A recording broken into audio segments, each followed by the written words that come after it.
Guardian now, Scott. Surely irrefutable evidence that putting women in top board-level positions has a detrimental effect on their share value. It's why the economy is devastated. Women hold 42% of board seats at big UK firms, the Guardian states, but just 10 are FTSE 100 bosses. Apparently, the proportion of board positions held by women has increased since 2017 by 24.5%, but the increase is much smaller for CEOs.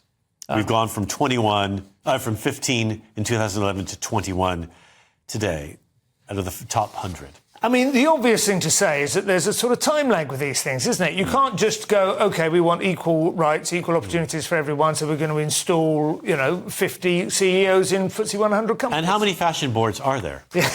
Really?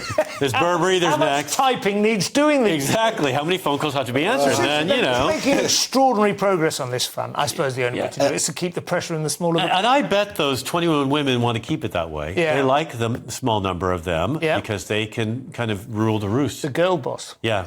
I think the interesting thing in this story is looking at how there's not been that much regulation have to be imposed top down. Other countries have achieved similar figures by having that regulation, but this is more it's not market force. This is a sense of society wishing this to happen, and then it happens. Maybe you don't need as much. Is it really, or is this just companies trying to look good?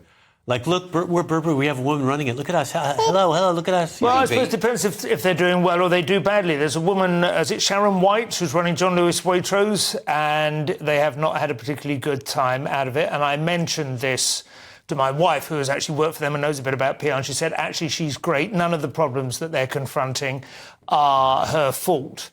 But there is a tendency, if you're a token or a novelty, that people go, you see. Women really stick together, don't they? Yeah. Your wife doesn't even work there anymore, and she's defending her. That's unbelievable. John Lewis Partnership, interesting stat in here, 62% of women are in leadership roles, so we need to get that down. If we're about representation, 62% is it only ever ratchets, Steve. You should have learned that by now. Fire some babes, fire them now. The Jordan Peterson thing of saying, like, how comes there are no men in pants people? Nat West had a female CEO, didn't she? Yeah, she had to step down. And they closed branches, didn't they? Didn't end well. They closed one account. Yeah.